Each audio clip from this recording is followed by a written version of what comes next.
All right, weekly text-based Tanya. What chapter were we on? 36. 36, okay. Now, just to review. Last chapter, chapter 35, started a new theme. Do you remember that new theme? What are we addressing starting in chapter 35? Point of life. The point of life. Okay, why did the point of life come up? Because the Benoni was very frustrated, saying, "You're tricking me. You're just getting me to have outer Right. perfection, but really inside I'm still the same." Okay. That's frustrating. Okay, Rich, so very good. Okay, so the Benoni was complaining and saying, I like when you say, you're tricking me. You're tricking me to focus on outer perfection, but inside I'm really the same. All right. How do you put those two together? You said 35 starts talking about the point of life. You're right. That's right. And then you said the Benoni's complaint is, what's my life all about if I'm just never going to resolve my inner conflict and I can only focus on behaviors? Put those two together. Why is one an answer to the other? Because the point of life is to connect and become one with Hashem. And when you do a mitzvah, specifically halacha, that Hashem wants us to do, Right. that is when we become one with Hashem. Okay, so the point of life is to become one with Hashem, which is by doing His will, which means following halacha, right? And therefore, just add one more sentence to make it really clear to everyone out there. Regardless of the internal conflict. Regardless of the internal conflict. Excellent. So, very good. So the Benoni needs to hear at this point the point of life in order to understand the value of the mode of service that he's engaged in. In other words, it's not moving the goalposts. I said last week or 2 weeks ago that Benoni is suspicious that the Alter Rebbe has moved the goalposts in order to set a standard, adapt a standard that the Benoni would be able to achieve, but really who says that achievement is valuable? And it's not moving the goalposts. Really what it is it's redefining priorities. Like, it's so interesting because one of the things that happens to everyone when they learn Tanya is you start to realize that your original motivation for learning a book that tells you how to become a better person was really kind of an immature motivation. As spiritual as it is. The person doesn't start learning Tanya because they want to, lose 20 pounds and get fresh breath. And, it's not like people learn Tanya for really coarse reasons. Everyone learns Tanya for spiritual reasons, but within spiritual reasons there are levels of spirituality. So the initial reason most of us learn a book like Tanya is on some level we're pursuing a sense of achievement, albeit spiritual achievement, but it's sort of like, I want to achieve something for me. And then by the time you get halfway through Tanya, it's like, hold on a second, this isn't for you, this is for Hashem. And if you want to know, you got to love someone the way they want to be loved. And if you want to know what you can do for Hashem, as opposed to charting your own progress and trying to become perfect because that's what makes you feel better, but instead realizing that you're doing something for Hashem, well then hold on a second, what does Hashem really want? What does Hashem really want? Hashem really wants that even though you're in a physical world with a body, with an animal soul, and beset with all these distractions, that you can overcome all of that and unite with Him by doing His will. And once you realize that, then you realize that really behavior is the focus. Of course, emotions are important also, but behavior is really the focus. So it wasn't just the Alter Rebbe moving the goalposts and focusing on behavior because that's all the Benoni is able to focus on. It really is, objectively speaking, the most important thing. Behavior is the most important thing. Doing, action. Okay? Yeah. Is there a difference between becoming one with Hashem and creating the Dir B'Tachtonim? So the question is there a difference between becoming one with Hashem and creating the Dir B'Tachtonim? There is a difference between them, but they're highly linked. And in chapters 35, 36, and 37, we speak about both. So far, we've mostly been speaking about becoming one with Hashem. And we explain in chapter 35 very clearly how the sensitivity of the soul's emotions, its love and awe of God, are not capable of bringing it into oneness with God, counterintuitive as it is. But remember, we spoke about that subject-object relationship. And yet, the body, with its profound lack of sensitivity and consciousness, but precisely because of that, is able to just surrender to God's will and become one with God by doing God's will. So we emphasize so far this aspect of oneness, becoming one with God. You don't become one with God through the soul and its sensitivity. You become one with God through the body and its capability of surrendering and acting, therefore, as a chariot to God's will. In this chapter, perfect segue, we're going to focus more on the Dira B'Tachtonim, which means a dwelling place in the lower realms. You're talking about Mashiach. Yes. Exactly. Okay, so let's jump into chapter 36. Vihine, mudaz zeis ma'amir azal. There's a well-known saying of our sages, Shetachlis brias elam hazehu, that the ultimate purpose for the creation of this physical world, why was it created? What's its purpose? Shinisave, that Hashem had a taiva, a lustful craving. That really is the accurate translation. Shinisave Kadosh Baruch Hu, Hashem was hankering liyes lo dira b'tachtenim, to have a dwelling place in the lower realms, whatever that means. And we've spoken about a dwelling place in the lower realms previously. You remember where we spoke about it? Very good. 33 and 34 we spoke about. We invite Hashem into our house through our emunah. This is a little bit different Dira B'Tachtonim now. Now explain how. Just a heads up, because he hasn't said it yet. But previously when we spoke about Dira B'Tachtonim, it was more of an emotional Dira B'Tachtonim, that here I am, a person with a brain and a heart and an ego and a personality, and I make room for God by thinking about God. So my consciousness serves as that dwelling place in the lower realms, right? I'm in the lower realms. I'm dealing with a lower realms consciousness. When I think about reality, I think about physicality, which is funny because physicality and reality are not synonymous. And yet, because of the way that embodiment affects my soul's consciousness, I relate to physicality as being reality. So that's where I'm at. But that means I have a foothold in the physical world. So when a person like me, whose consciousness is completely physical or almost entirely physical, brings God into my life, so that's bringing God into the lower realms. That's one type of Dira B'Tachtonim. Today we're going to speak about a different type of Dira B'Tachtonim, where it's not just subjectively going on inside my head and my heart, but actually it's taking place in the physical world and in objects, in things. And ultimately, the critical mass that's reached is where the entire physical, the sum total of all the physical world and all the physical things will become a dwelling place, and the physical world, not just my subjective consciousness, but the physical world itself objectively will become a dwelling place, and then everyone will see it. Is it like a table? Like we're taking the table? Like we take the table and we learn Tanya at the table, and the table becomes elevated. Yeah, and we've previewed this. Yeah, I think so. Chapter 7, when we spoke about Klippas Noiga, when we spoke about intermediate Klippa. So we have the lexicon that we need for understanding this concept. Okay, so he sets the tone in the beginning of chapter 36, the first line. It is known what our sages say, that the purpose of the creation of the world is that Hashem desired a dwelling place in the lower realms. V'hinei, behold.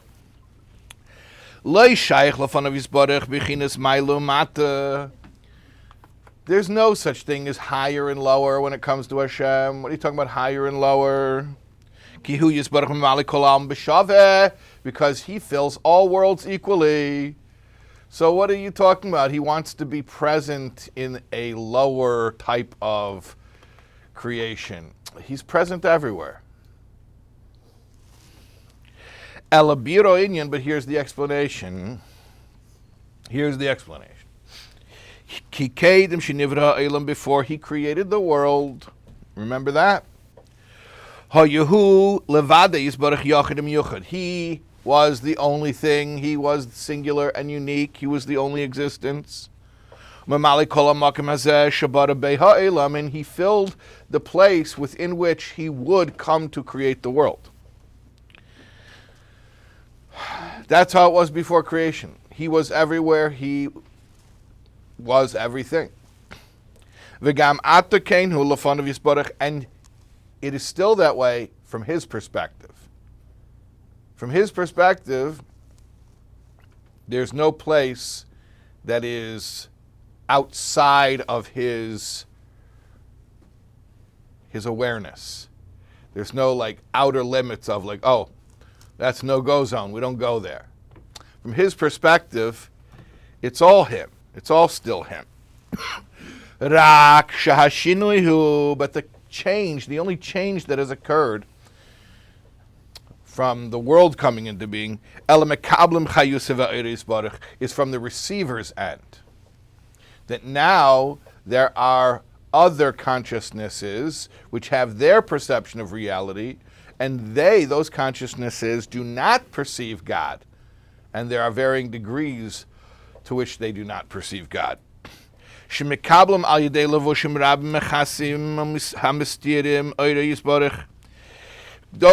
those who receive through garments, through, call it filters, many filters which cover his light.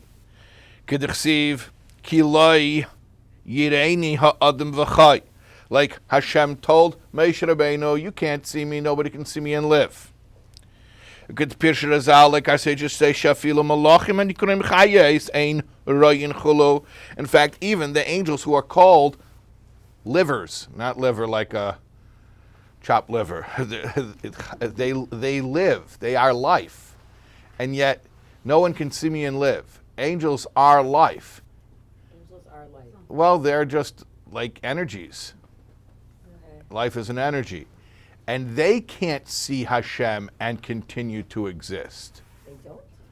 Not really. They, you know, like the eclipse, you can't look at the sun, so you look at the little shoebox thing. Correct. Right. So I didn't know that. they're not looking. Come on, how do you think they're going to directly look at God? It's they're angels. Yeah, they're angels, but they see a glimmer, a reflection. They don't see the actual thing. They couldn't. God is infinite, and if they would encounter the infinite, they'd be subsumed within it because it's all encompassing and all pervasive. They are limited, and Hashem is not. What's an angel? It's an energy. It's a spiritual energy. So what about our loved ones that are... Yeah, the same thing. Passed We away already now told to you God. we said last week. We said last week about the souls of tzaddikim. We already told you.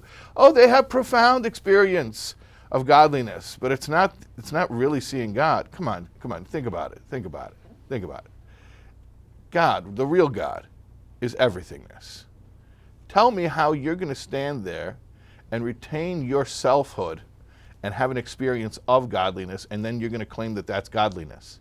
By definition, it's not. If there's still a you there to perceive it, then you're not perceiving God. Now, I'm not telling you it's a complete falsehood. What I'll say is, like the eclipse thing, you're not staring at the sun, you're looking at the reflection of it.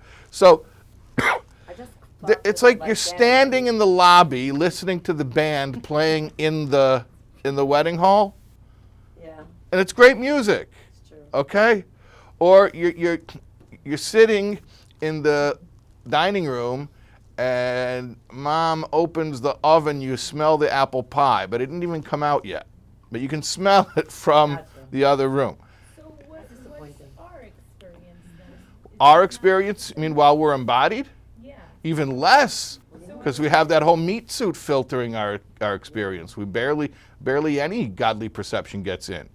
But I'm saying even in heaven, where all those filters are removed, we're still not getting the real thing. But isn't the point for us here to see everything as We can't see. No, we can't do. We can't.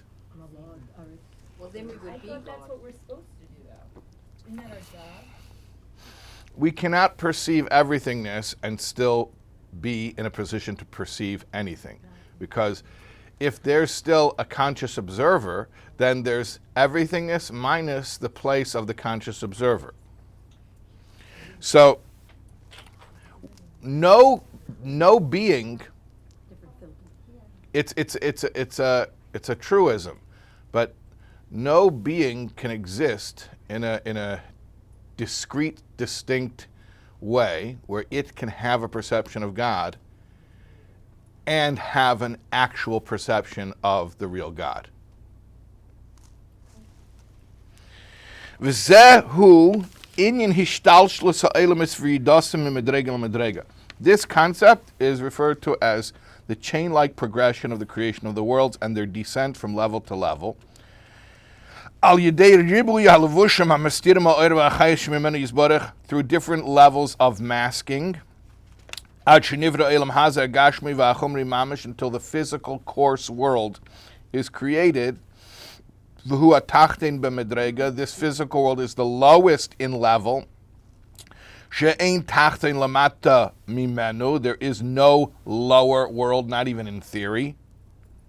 Be'inin hester eir yisborech v'cheshech kafel mechupel, in regards to the level of concealment of God, what we call the darkness, the double and redoubled darkness. At shehu, until the extent that this physical world is mali klippas v'sitra achra, full of klippa and sitra achra, I won't translate those terms, shehei neged Hashem mamish, which literally oppose God. Loimar, saying, Ani v'yavsiyed, I exist and nothing else exists, which is the ultimate lie, because only Hashem exists. It's a lie. It's enough of a lie to say, Hashem exists and I also exist. But these klippas say, I only exist. What a chutzpah. And yet, Hashem sufficiently masked himself to allow such entities, such consciousnesses to exist. So we're describing the condition of created existence. It's a place of concealment, and these concealments are compounding. We have concealment on top of concealment on top of concealment until we yield this state called the physical world, where you can even have klippas who believe that they are ontologically independent, that they exist without a creator, which is an absurdity. But that was by design. That was by design. God wanted to create such a realm. V'hinei tachlis ishtalshel sheilemes v'yidasim mimedrega lemedrega einoi b'shvil eilemes elyenim. You should understand that the purpose of all this world building was not motivated by a desire for the higher worlds. God did not make all the worlds because he wanted heaven. You know the simplest proof of that? Simplest proof that God did not create all the worlds in order to have heaven. He would have stopped there. He would have stopped there. But he kept going, and he kept masking it more and covering it more. I've told you before the metaphor of the translucent curtains on the window, that each curtain by itself lets through some light. But if you put enough translucent curtains on a window, it will effectively be opaque. He kept on masking and masking. The word olam, world, ayin vav lamed mem, is from the word halam, concealment. A world is a concealment. It is that which conceals creator from creation. It is that which makes creation seem more real than creator, which is an absurdity. By definition, the creation is less real than the creator. A creation, by definition, gets its existence from its creator. And then to flip the tables and make a creation seem more real than its creator, or even to come to a point where it seems like creation is real and creator is not, that's such an absurdity, and yet God pulls off that trick. It's a pretty amazing trick. He pulls it off. I might be little. Does this have anything to do with like shishis vibrations? That's like not even related to this. What are you asking? Like the days of creation, the layers of concealment, or is it like totally I mean, this is all happening before the 6 days of creation. Right. Okay. This is happening before time. There's this world building is you got to remember, the world building goes back way before existence as we know it. So try to think about it in those terms. Okay. Now it's known, like we said, that the purpose of this world building was not in order to have spiritual worlds. It's interesting how the Alter Rebbe proves it. I said a simpler proof, which I didn't come up with on my own, by the way. But he says he says a different proof. The Alter Rebbe says, if the purpose of the worlds were to create heaven, they don't really even make sense. Their existence doesn't make sense because heaven is a descent. Now we think of it, no, heaven is an ascent. Yeah, from your perspective. From God's perspective, heaven is a descent. Meaning to say, heaven is a place of profound spiritual revelation, but it's not the real, it's not everything. It's not the unmasked essence. So that there's concealment there. That's how the beings in heaven are able to have an experience, because there's concealment. And then you have to ask, okay, then what was the purpose of that concealment? And really, it's just descent with, if you stop at heaven, it's descent for no purpose. Because there's concealment, but concealment for what? You got to go more concealment, more concealment, more concealment. If you stop at heaven, then you started the concealment process without the payoff. Without the real payoff. You got to keep going. Heaven only exists in order to, and you understand, heaven isn't just one place. There are layers and layers and layers. There's Atzilus and Bria and Yetzira, and each one masks the other one. So Hashem creates the spiritual worlds in order to create more and more and more coarsened levels of concealment until he gets to the physical world. We're going to explain it right here. Okay. Ela hatachlis hu elam hazeh tachtin. The whole purpose, the ultimate purpose, is the physical world. Why? And there are different ways of explaining this, but here's how the Alter Rebbe explains it. He says, Shekach Allah b'retzei yisbarach. Azai, because that is what arose in his mind. Such arose in his will. That he should be gratified when darkness is subjugated, and even better, when it is transformed into light. He decided, that's what I'm in the mood for. Pickles and grape jelly. I don't know why. That's just what, maybe he's pregnant, but that's what he wants. He says, it would be really cool. Darkness, let's think of it, picture it. There'd be darkness, and then in the darkness, it would make room for light, or sometimes even be turned into light. That would be so much cooler than just regular light that is already light. Oh boy. Shiyar Hashem. In other words, that the light of God, the Infinite One, should shine in the place of darkness, in the place of Sutra Achra, the physical world. But Yeser says, v'Yeser in a greater way, in a way that is the advantage of light from dark, much greater than the way that it shines in the spiritual worlds. That is what motivates Hashem. He says, imagine the paradox, a world of profound concealment becoming infused with even a little bit of light. That would be an amazing effect. So does that mean that when we bring light in the darkness, it's a brighter light than in the... So now we're going to get into a side conversation, which I want to try to encapsulate in 30 seconds or less, because I don't want to get derailed, but it's an incredibly important question. You're asking, okay, you're saying, I get it, that the light is brighter in the physical world than, okay, but you're asking, well, you're saying it is brighter, but then you're asking, I'm just rewording your question. You're saying, is that subjectively or objectively?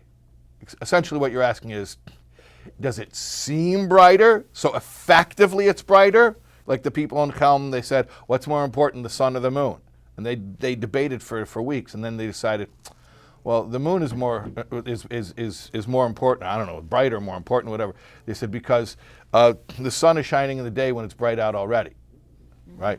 So, but there's some wisdom to their foolishness, all right? Maybe it means that when you're in a dark place, even a little bit of light effectively has such a profound impact. Or perhaps it means objectively. I'm not going to get into it now, but that's a great question. I clarified your question. I didn't answer it. But the point is, whatever it means, whether it's subjectively or objectively, yes. I can say yes, by the way. What? Just for myself. What? It is brighter. Subjectively or When you're in such a objectively? dark Actually, place, so objectively. I've been, that It light feels is so brighter? bright. It does feel brighter. Okay, so that's subjectively. It feels That's brighter. my, You're saying Kalmor's right. You're saying the moon, she's saying the moon is not better than the sun. We learned a few chapters ago that Hashem prefers light versus some darkness. Yeah, but I'm saying. That was been converted rather than just light. Yes, that's what I'm holding off from getting into. Okay, for 10 more seconds. Yisano min ha'cheshech is a phrase from the Bible. It's from King Solomon. It's from his Proverbs, Mishlei. Can you say it again? Yisrein ha'or min ha'cheshech. Now, you could translate that as the advantage of light over dark, which isn't really wise at all because everyone knows that light is more valuable than dark. That's one interpretation. The next interpretation is no. When does light have the greatest value to you? When you're coming out of the dark. So relatively speaking, subjectively speaking, light has greater value when you're in the dark. The cup of water when you're in the desert is so much more valuable than when you can just turn on the tap. Okay. But not just that. But then we're in the middle. We're in the middle. We're in the middle. Okay. We're not well behaved. We're in the dark. Okay. I'm trying to answer your question, and I got to go fast. I got to go quick over here. But what? It's not the light in the. But I didn't finish.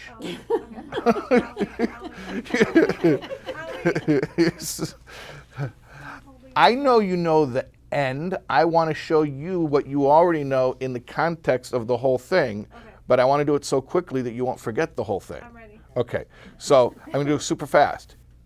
The biblical term is Yisanoim and Cheshech. It comes from King Solomon. He was really wise. But he said the advantage of light over dark. Everyone knows light is better than dark. That's the first way of interpreting it. But everyone knows light is better than dark. So why does it take the wisdom of Solomon? It doesn't. Okay. Second interpretation. Yisanoim min Cheshech. When is light really valuable? When you're coming from dark. Subjectively speaking, you never appreciated that light so much as when you were in the dark. That's second interpretation. Third interpretation. Yisanoim, and this is only from Chassidus. Min ha'choshech, light that was made out of darkness. It's repurposed darkness that was turned into light. Okay? light that was made out of darkness. So, for instance, on a human level, psychologically, you could say, there is the light that you experience when you're in darkness and all of a sudden you appreciate the light more. That's one level. And then there's an even higher level that because of your darkness, in other words, if you wouldn't have had the spiritual darkness, you would not have the current sensitivity. So then where did your light come from? It's not just light was introduced to your situation. It's not just that light was introduced into a dark situation and therefore because you're in a dark situation, the light is appreciated more. No, it is the dark experience itself creates that light. You would not have that level of sensitivity if it were not for the dark experience. So the darkness itself has become light. Similar, that's a human experience. Similarly, Hashem is looking for that phenomenon where dark actually becomes light. Not just that light is appreciated more because it is in a context of darkness, but that darkness itself becomes Light. Okay, I didn't want to go into a whole. That's all applicable to Shabbos candles? Yeah, Isn't that what the tzaddik does? but I don't want to talk about this. Isn't How that come? what the tzaddik does? Yes, chapter 10. You're 100%. Yes, chapter 10. The tzaddik does that. Yes. We can't leave the subject yet. We can't leave the subject. I really want to. Okay. We create the light. We create the light. It's like the first scenario was like we experience light. Right. The third is we create that light. Okay. So then let me sum it up really quickly. Physicality. Don't be tricky. Don't be smart. Just be like simple. Pretend like you're like a 10-year-old. Okay. So answer simple. Okay. How old is she? 9. Pretend you're 9. Brings a lot of light. Okay. Just think like an intelligent 9-year-old. Okay. Okay. Is physicality. Physicality. The physical world. Would we call that lightness or darkness? Don't be so. Just think simple, like a 9-year-old. Simple. You guys are being too fancy, so I can't deal with you. Just be simple. Be down to earth. Because you know better. So try to go back to childlike simplicity. Don't be so sophisticated. You're being so sophisticated. They're little, they're happy, they're playing. Where is there more spiritual light, in heaven or on the earth? In heaven. Okay, so the physical world, relatively speaking, is less spiritual light. 9-year-old, they don't really Okay? Okay. Is that right? Am I saying correctly? Does that make sense? Make sense? Okay. And yet, here's the cool thing. Ultimately, when we do mitzvahs down here and we turn this world into a perfect world, like when Mashiach comes, there's going to be more spiritual light down here than there ever was or ever could be in heaven. when he comes. So what happened was the dark place became the brightest place because that darkness, the physicality itself, got turned into light. Because the mitzvahs we did, interacting with the physical objects we used, turned into godliness. That's what we're saying. And that's the Shabbos candles. I don't know about what? What does the Shabbos hands up do with it? Nothing. Okay. No. Everything. Nothing and everything. Okay. I want to move. What is? Rabbi, just Yeah. say that in first Yeah. again. So it's the actions.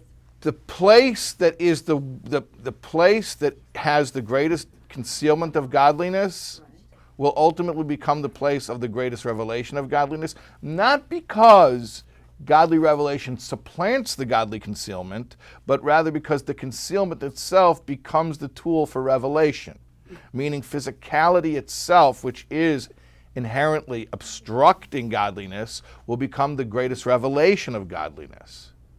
Physicality itself. That's what we're explaining. Let's keep moving here. Okay. Okay. Shemeir Sham al yedei levushim v'hester panim hamastirim u'maylimim orein of baruch hu shelo yibatlu b'mitzios. That in the spiritual worlds, the spiritual light is shining, but it's concealed so that the spiritual worlds don't become overwhelmed out of existence. But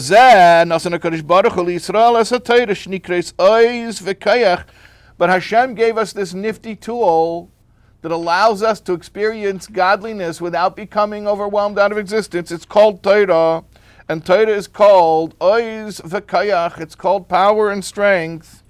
Like our sages say, Shekarish Baruch Hu Nesin Kayach Batzadikim Lekabel Scharim Lasid Lave. Our sages say Hashem has to give the tzaddikim special power to endure their reward in the world to come. Because, think about it. Sometimes you think, oh, give me strength to endure this punishment. No, give me strength to endure the reward. Because the reward is godly revelation. If I'm going to experience godly revelation, then by definition, if it's godly revelation, you get to a certain point where it's all God, there's no me anymore, and then how am I being rewarded? We're not tzaddikim, so. We're all tzaddikim. V'amich kulam tzaddikim. It's talk. Yes, stop it. We're all tzaddikim. Okay. Shelo yizbatlu b'mitzias mamish be'er Hashem aniglu lasid bli shum levush. This Hashem has to take care that the tzaddikim don't get nullified out of existence when God is revealed to them without a concealment. Like it says, your master will no longer be hidden from you. He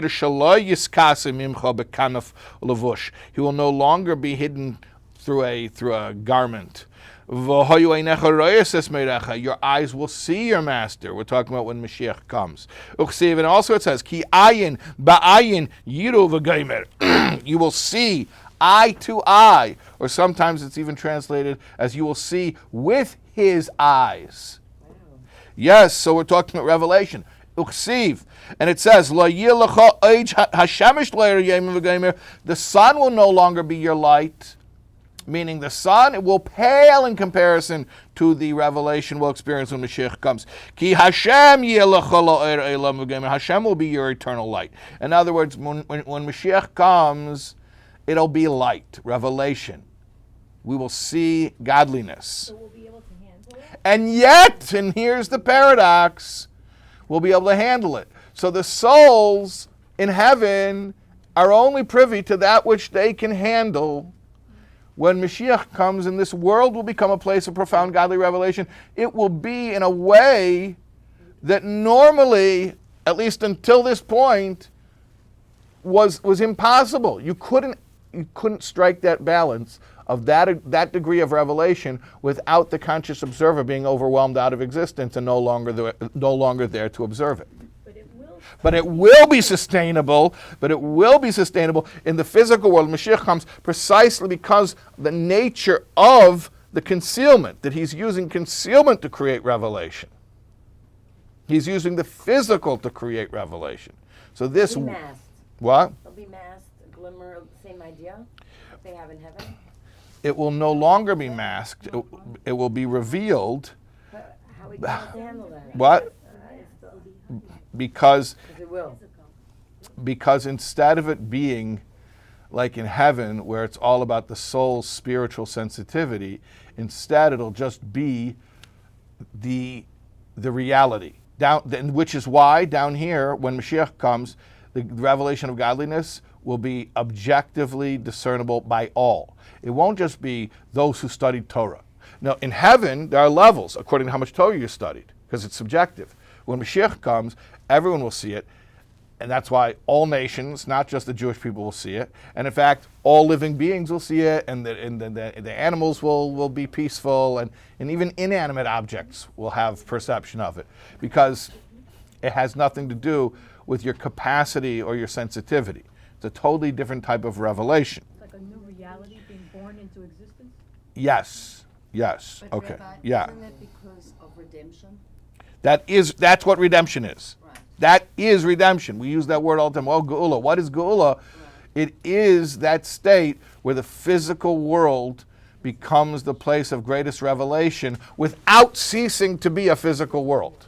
So, which means it's still a step removed. But what we're saying is that this is ultimately, this is the essence. This is God finally meeting his true self. God doesn't find his true self in heaven. He finds glimmers of himself. When the physical world is completely refined, that is God meeting himself.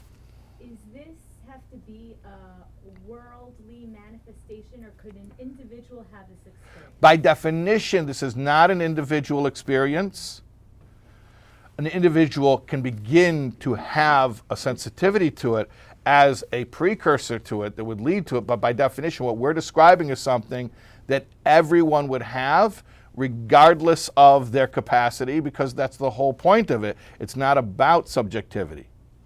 It's an objective change. How can an individual start this process? How does an individual start the process? By learning Chassidus every day. Not once a week. Well, Chassidus, Chassidus is called Torah Shel Mashiach. Really? Yeah. Why? Because when Mashiach comes, all godliness will be revealed. And learning Chassidus allows us to see godliness, especially Chassidus Chabad, where the emphasis is on Chabad, meaning a lot of times you have an experience which is very spiritually stimulating, but it's not intellectual. So therefore, after you come out of that experience, it's hard to integrate it. But when it's done in a way where it's like we're having a discussion about it like this is regular stuff, even though it's crazy, it's kind of, pause a second, kind of preposterous. We're sitting around here on Central Avenue, in the middle of the day on President's Day, and we're talking about these concepts like we know what the heck we're talking about. But it's amazing. That's what Chassidus Chabad does. Chassidus Chabad gives us language to be able to speak about the unspeakable, stuff that's so abstract and profound that normally would have no intelligent way of dealing with it, but the Alter Rebbe gave us a language for it. And that's life-changing. And if you do that constantly, then yeah, it will change your perception to a perception that is more aligned with how everyone is going to perceive things when Mashiach comes. I'll tell you one thing. The Chassidim of the Tzemach Tzedek asked him, since when Mashiach comes, everyone's going to see the truth, no matter what, then what's the point of learning Chassidus? It's a good question. So you know what he said? He said, the point is the aha. That the guy who learned Chassidus is going to say, aha, that's that thing we were talking about.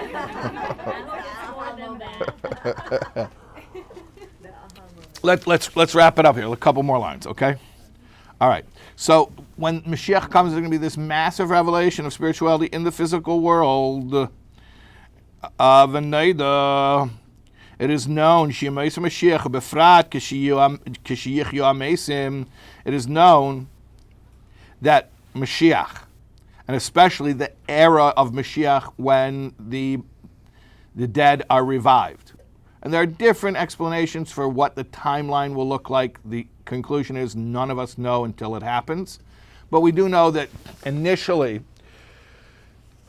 the era of Mashiach will not be supernatural, but then later on there will be miracles, and most specifically the miracle of the resurrection, Tchias HaMesim, yeah. Depends where they're buried, they say that. Yeah, it's also, okay. Yeah. Maybe this is where we'll wrap up with this line. Those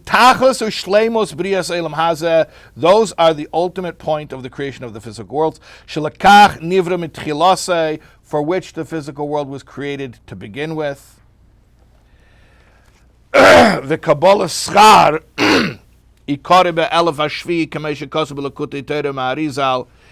and then there's something else after that called the Elef HaShvi, the seventh millennium, which is an even loftier sort of state of being. V'gam kvar hoyalei mein ze b'shas matan Torah. We've had a taste of this. What would this look like to have this degree of godly revelation in an embodied condition? But they couldn't handle it. They think. Okay. So you know what? It's a great place to pause. It's a great place to pause. Okay. So next week, God willing, we're going to continue. We're going to speak about Matan Torah as the call it the template for an embodied, for Mashiach, which we'll define as an embodied experience of godly revelation. Okay? We haven't reached any level yet. We're still in the same level of when Hashem created the world. No. We're getting closer every second. So we are getting. Of course, we're getting closer and closer and closer. Go ahead, Chloe.